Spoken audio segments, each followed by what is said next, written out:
Hal pertama yang kita kait dengan waktu ini, Senin depan berdasar ilmu hisab itu sudah ada di tanggal 1 Zulhijjah. Hari ini 25, berarti besok Jumat 26, Sabtu 27, Ahad 28, Kamis, Jumat, Sabtu, Ahad itu 4 hari. Berarti Ahad sudah tanggal 29, Senin sudah tanggal 1 Zulhijjah. Khusus untuk kita di Padang ini hisab Muhammadiyah, karena Muhammadiyah berpegang asal bulan atau hilal sudah wujud, maka dihitung bulan baru walaupun derajat bulannya rendah, masih 0, sekian. Maka berdasar ini, berdasar hisab Muhammadiyah untuk Padang, kalau kita berpegang dengan wujudul hilal, wujud atau sudah adanya hilal walaupun di kadar yang sangat rendah, maka itu dihitung bulan baru. Berarti hari Senin sudah dihitung 1 Zulhijjah. Kami pribadi cenderung kepada prinsip kehati-hatian bagi kita yang berkelapangan untuk melaksanakan ibadah kurban, maka 1 Zulhijjah sudah menjadi hari makruh memotong rambut, kuku serta mencabut bulu dan rambut di badan. Berdasar hadis Nabi sallallahu "Idza ra'aitum hilala Dzulhijjah wa arada ahadukum ay yudhiya falyumsik an ash'arihi wa asfarihi." Bila kamu sudah melihat hilal bulan Zulhijjah dan seorang di antara kamu ingin berkurban, maka menahan dirilah dia dari memotong rambut ataupun kuku yang ada di badannya. Maka berdasar hadis ini, secara sunnah tahunan kita disunnahkan merapikan rambut, memelihara jenggot dengan dirapikan, memotong kumis juga dengan dirapikan, mencabut bulu ketek, dan juga sunnah mencukur rambut kemaluan. Tetapi tanda kita tunduk kepada Allah Ta'ala, maka bagi mereka yang melaksanakan ibadah haji atau umrah di waktu berihram, ini adalah hal-hal terlarang. Demikian juga di bulan Zulhijjah ini, dari tanggal 1 Zulhijjah menjadi hal terlarang bagi mereka yang berkurban. Maka sekali lagi kami cenderung mengajak kepada kehati-hatian. Seandainya ada perselisihan penetapan 1 Zulhijjah nanti, maka mengambil yang lebih awal untuk kita berhenti memotong, berhenti mencabut tentu lebih aman. Dan kita yakin sidang isbat nantinya membuka ruang kembali perbedaan Idul Adha di Indonesia. Kita belajar dari pengalaman Ramadan, hilal berdasar hisab saja 2 derajat lebih, maka tetap terjadi perbedaan karena kabarnya Menteri Agama di beberapa negara ASEAN, Indonesia, Malaysia dan juga Brunei Darussalam sepakat memakai hisab kalau sampai derajat bulan ke angka 3 derajat. Kalau kurang maka digenapkan bulan tersebut. Nah, untuk ibadah Zulhijjah, secara khusus nanti ibadah kurban, kami cenderung ini kita ambil pengukuhannya tidak hanya hisab lokal, tidak hanya ru'yah melihat bulan dalam standar lokal, tapi juga kita buka ruang menyamakan dengan hilal Makkah. Nah, kalau kita ambil Arab Saudinya terlalu luas, kita membahas namanya titik Makkah, walaupun tentu saja Makkah karena bukan ibu kota Arab Saudi, maka keputusan tetap di Mufti Arab Saudi menetapkan 1 Zulhijjah tersebut. Maka kami cenderung kita dengarlah informasi dari jamaah haji kapan mereka wukuf di Arafah, karena wukuf itu sudah bisa dipastikan dari penetapan 1 Zulhijjah. Kalau mereka mendapatkan wukuf di Arafah adalah hari Selasa pekan depannya, maka berarti sehari sebelumnya Senin adalah tanggal 8, yaitu hari Tarwiyah, di mana disunnahkan jamaah haji sudah berihram dan berangkat menuju Mina. Maka dengan ini kita memegang menjadi lebih kuat dalil Muhammadiyah mengatakan hilal sudah wujud walaupun derajatnya rendah, kalau ternyata penetapan Muhammadiyah ini sama dengan penetapan wukuf di Arafah, bahwasanya Senin depan sudah tanggal 1 Zulhijjah. Maka dengan ini kami memandang pokok orang untuk melaksanakan ibadah kurban pada hari Rabunya sebagai tanggal 10 Zulhijjah. Ini sebuah catatan penting. Tapi seandainya terjadi perbedaan, maka kita kembali di wilayah perbedaan fatwa kita bebas memilih. Yang mengikut menyamakan dengan Arab Saudi atau mengikuti fatwa Muhammadiyah silahkan. Yang mengikut kepada fatwa mayoritas Indonesia berdasar isbat penggenapan Zulqa'dah menjadi 30 juga sah-sah saja. Kenapa?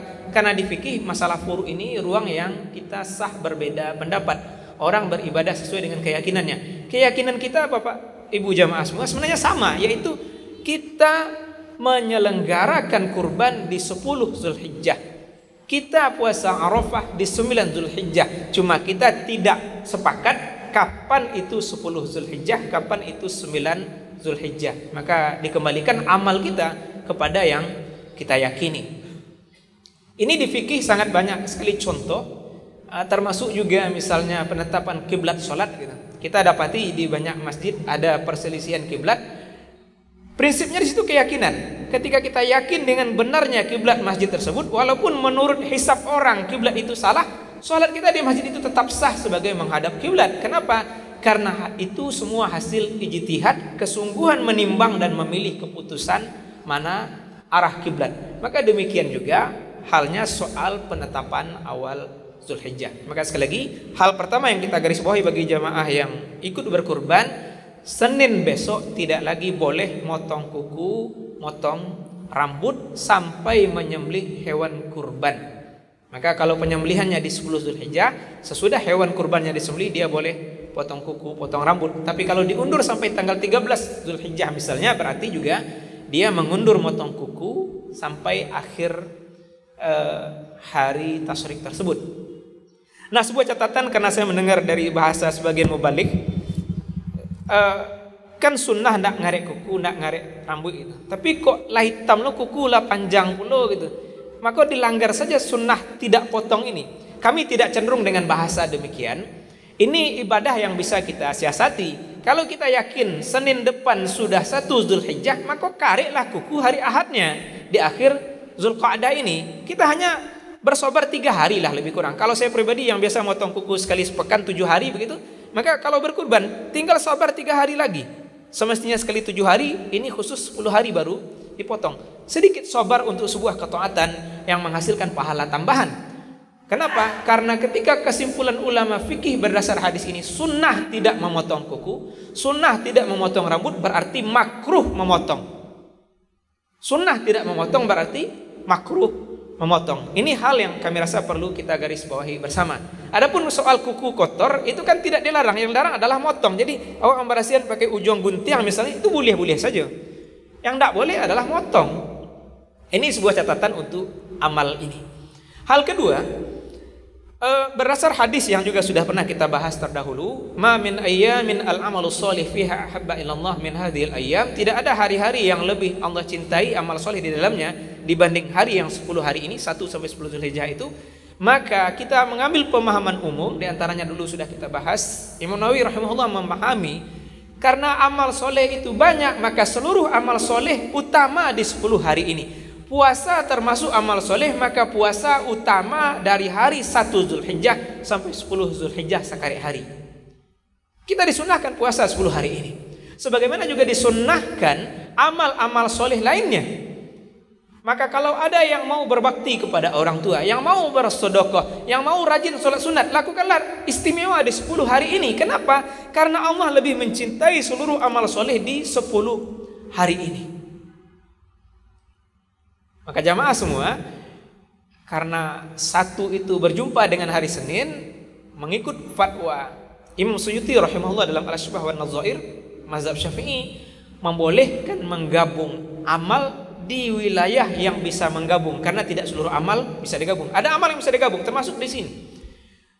Senin itu jumpa 1 Zulhijjah, maka kita gabung. Sengaja aku puasa sunat hari Senin karena Allah Ta'ala sekaligus sunat puasa 10 hari bulan Zulhijjah. Karena itu terhitung tanggal 1 berdasar hisab Muhammadiyah. Jadi orang seperti ini dapat pahala 2 dengan dia 1 amal. Dia dapat pahala puasa hari Senin, dia dapat pahala puasa 1 Zulhijjah. Dalilnya adalah hadis yang sangat umum dan membuka ruang yang sangat luas. Innamal a'malu binniyat wa innama likulli imri'in ma nawa. Hanya ada amal dengan ada niat, dan setiap orang hanya mendapatkan yang dia niatkan. Ini sangat digarisbawahi oleh Imam Suyuti. Setiap orang hanya mendapatkan yang dia niatkan. Kalau dia meniatkan satu amal, maka dia mendapatkan pahala satu amal. Kalau dia meniatkan dua amal, maka dia mendapatkan pahala dua amal. Kenapa? Karena Nabi mengabarkan seperti itu. Orang mendapatkan hanya nanyonian. Ketika orang meniatkan cie puasa, ianya dapat pahala cie puasa. Kalau dia meniatkan dua, dia dapat pahala dua puasa. Termasuk lagi lebih istimewa di bulan Zulhijjah ini secara khusus nanti. Dalil soal penggabungan amal ini relatif tidak ada perbedaan pendapat di masalah haji qiran. Haji qiran yaitu orang yang menggabung ibadah haji dan umrah sekaligus. Dia tawaf untuk haji sekaligus tawaf untuk umrah. Dia sa'i untuk haji sekaligus sa'i untuk umrah. Dua amal ini dia gabung. Dia dapat pahala dua, pahala berhaji dan pahala berumrah. Maka sebagai jamaah, ini adalah ruang yang lapang untuk kita, dan juga kita kembali rapang kepada perbedaan pendapat. Kalau ada yang memahami tidak boleh menggabung amal, ya tidak masalah, silakan dia niatkan satu. Karena orang beramal kembali dengan yang dia yakini. Maka memang ketika ada perbedaan pendapat para ulama, kita wajib memilih. Tidak bisa enggak. Kita harus ikut fatwa yang mana. Tanya kembali ke jantung hati ini, mau amal yang mana. Maka saya pribadi tadi menegaskan, ketika nanti terjadi perbedaan pendapat, mengambil kehati-hatian untuk tidak motong rambut, motong kuku bagi yang berkurban adalah lebih baik.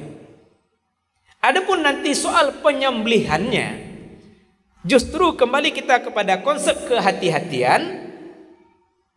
Menurut yang ini itu masih 9 Zulhijjah, menurut yang ini itu sudah 10 Zulhijjah. Karena terjadi perbedaan begini, lebih aman sebenarnya adalah mengundur, karena Allah memberi lapang waktu sampai 4 hari.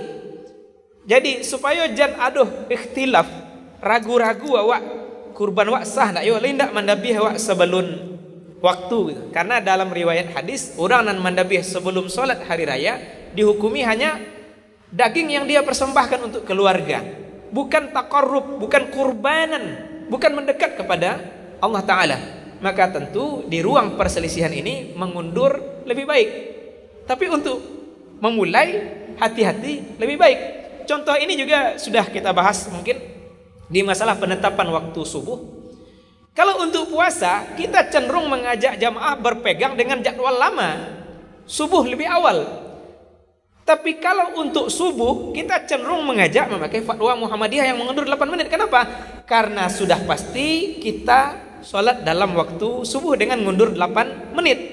Tapi kalau soal puasa, konsep kehati-hatian, bedo awak, menurut awak fajar alun tabi, menurut yang lain sudah, maka lebih aman kita berhenti puasa di awal. Ini mungkin sebuah catatan, konsep kehati-hatian yang kami ajakkan kepada jamaah. Demikian dengan waktu yang terbatas ini. Terima kasih atas perhatian. Mohon maaf kalau ada bahasa yang kurang tepat dari kami. Mari kita baca kafaratul majlis. Subhanakallahumma bihamdika nasyhadu an la ilaha illa anta nastaghfiruka wa natubu ilaik. Amin ya rabbal alamin. Assalamualaikum warahmatullahi wabarakatuh.